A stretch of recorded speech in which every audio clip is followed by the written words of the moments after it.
বর্তমানে বাংলাদেশের যে কোনো জিমে আপনি যান, যে আপনি কি দেখবেন, স্বপ্নে পাওয়া এক্সারসাইজ করতেছে। এটা কি মারবো মা? মারছে সিঙ্গারা না সিঙ্গাপুর? তুমি নামগুলো কোনে পাইছো? আর জিমের সবগুলা প্লেট একখানে করে হাফ রেফ মেরে এডিট বানায় সেটা ইনস্টাগ্রাম রিলসে ছেড়ে দিতেছে। আজকের ভিডিওতে আমাদেরকে দেখাবো কিভাবে ধীরে ধীরে বাংলাদেশের ফিটনেস অ্যান্ড জিম সিনটা একটা জোকে পরিণত হইতেছে and how you can escape from ইট।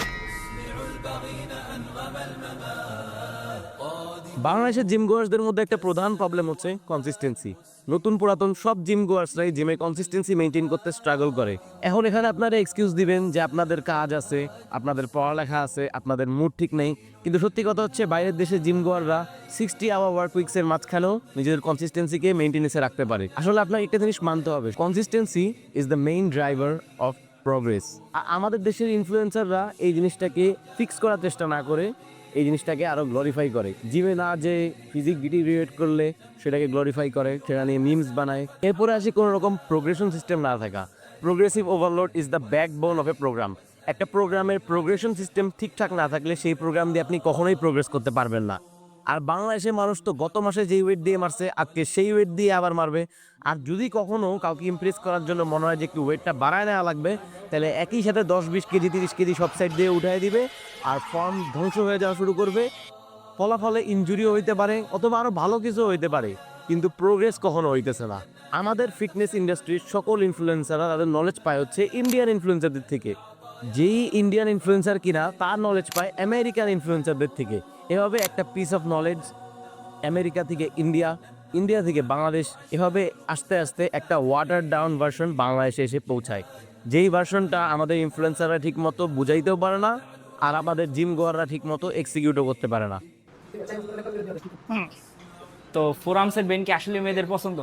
চলো এটা আমরা প্রমাণ করি। সামনে একটা আপু পাইছি, দেখি কি বলে। তো আমরা অনেকেই জানি যে ফোরামসের বেন নাকি মেয়েদের অনেক পছন্দ। তো আপনি একদম জেনুইন অ্যান্সার দিবেন, আসলে কি আপনার পছন্দ? Forearms are vain. একদম ফালতু। একদম। ভাই ভুলো বেঞ্চ বানায়ও না। এরপরে আসি বাংলাদেশের মানুষের ডায়েটে। বাংলাদেশের মানুষের ডায়েটের কোনো ঠিক ঠিকানা নাই। একদিন কাট করতেছে, কাটের মাঝখানে বাল্ক করা শুরু করে দিছে। কেউ কোনো রকম ট্র্যাকিং করে না অথবা প্রপার পরিকল্পনা নিয়ে ডায়েটিং করে না। আর আমাদের ফিটনেস কমিউনিটিতে প্রপার খাবারকে প্রাধান্য না দিয়ে সাপ্লিমেন্টস নিয়ে সবার যত দৌড়াদৌড়ি। কে কোন সাপ্লিমেন্ট খাইতেছে, কে কোন প্রোটিন শেক খাইতেছে, কে কোন ম্যাচ গিনার খাইতেছে, এগুলো নিয়েই সবার চিন্তা ভাবনা। কিন্তু প্রপার খাবার খেয়ে ঠিকঠাক মতো ট্র্যাকিং করে প্রপার পরিকল্পনা করে যদি একটা ডায়েট এক্সিকিউট করা হয়, তাইলে একটা জিম করার প্রোগ্রেস অন্য লেভেলে চলে যায়।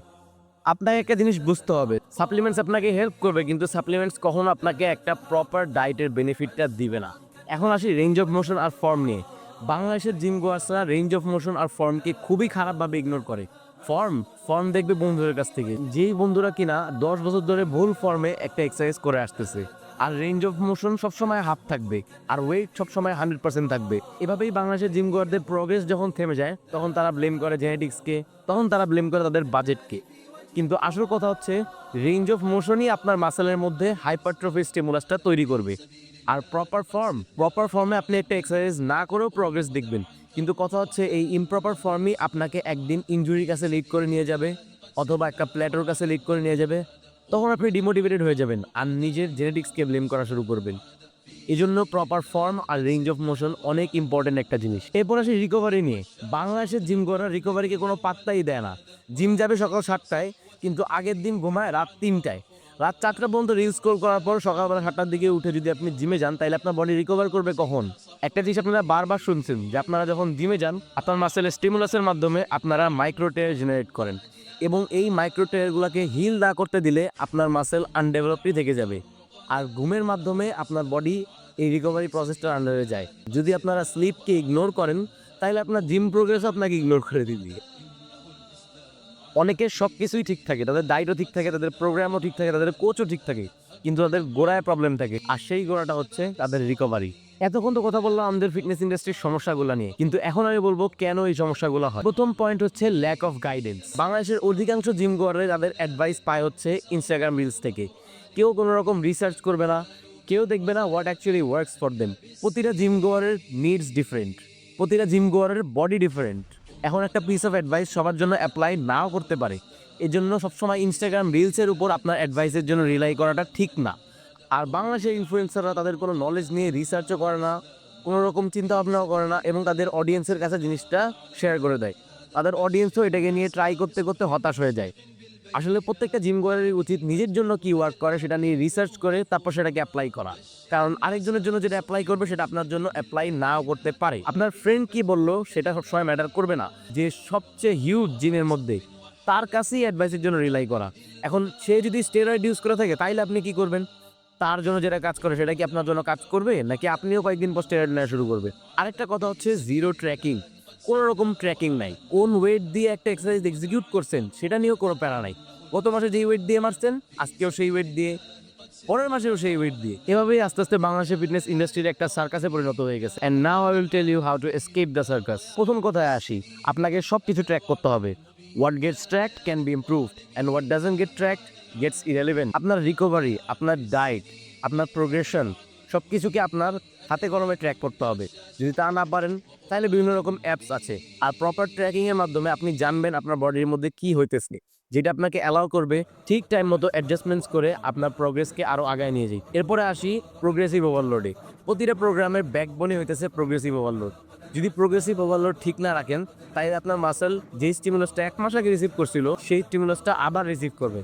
প্রোগ্রেসিভ ওভারলোড হচ্ছে প্রত্যেক ওয়ার্কআউটে আপনার স্টিমুলাসটাকে একটু একটু করে ইনক্রিজ করা। আপনি 1 সপ্তাহ আগে যেই ওয়েট দিয়ে মারছেন আজকে আরেকটু বাড়ায় নিতে পারেন, কিন্তু এটা অবশ্যই একটা লিমিটের মধ্যে থাকবে। আপনার ফ্রেন্ডদের মতো কাউকে ইমপ্রেস করার জন্য বারের মধ্যে 10-10 কেজি ওয়েট বাড়ায় প্রতিদিন দেখাইতে হবে না কাউকে। এরপরে আসি প্রোটিন নিয়ে।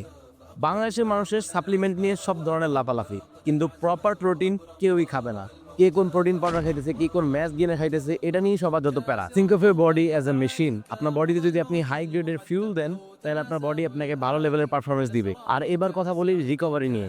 রিকভারিকে প্রায়োরিটাইজ না করার জন্য বাংলাদেশের অধিকাংশ জিম গোয়াররাই প্রোগ্রেস দেখে না। তারা কখনোই 7 ঘন্টা ঘুমাবে না, কখনো ট্রাইও করবে না নিজের বডিকে রিকভার হইতে দেওয়ার। যখন 1-1.5 বছর চলে যাবে আর দেখবে যে তাদের কোনো প্রোগ্রেস হচ্ছে না, তখন তারা সেটাকে ব্লেম করবে তাদের বাজেটের উপর, তাদের জেনেটিক্সের উপর। প্রপার রিকভারি আপনার বডিকে অ্যালাউ করবে ঠিকমতো হিল করতে আর নেক্সট সেশনের জন্য ঠিকমতো প্রিপেয়ার করতে। প্রপার রিকভারির জন্য আপনার প্রোগ্রেসও আটকায় থাকতে পারে। এই জন্য যদি আপনারা রিকভারিকে ঠিকমতো প্রায়োরিটাইজ করেন তাহলে আপনার জিম প্রোগ্রেস আবার ফিরে আসবে। আশা করি আমার ফার্স্ট ভিডিওটা আপনাদের সবার অনেক ভালো লাগছে। আর আপনারা যদি ফিটনেস ইনফ্লুয়েন্সারদের ট্র্যাশ অ্যাডভাইস ফলো করতে করতে টায়ার্ড হয়ে থাকেন and you want real knowledge that builds real progress, তাহলে this channel is for you. আর আমি কনফিডেন্ট আমার আপকামিং ভিডিওগুলো আপনাকে মেন্টালি অ্যান্ড ফিজিক্যালি নেক্সট লেভেলে নিয়ে যাবে। So with that being said, I will see you in the next one. Assalamu alaikum wa rahmatullahi wa barakatuh.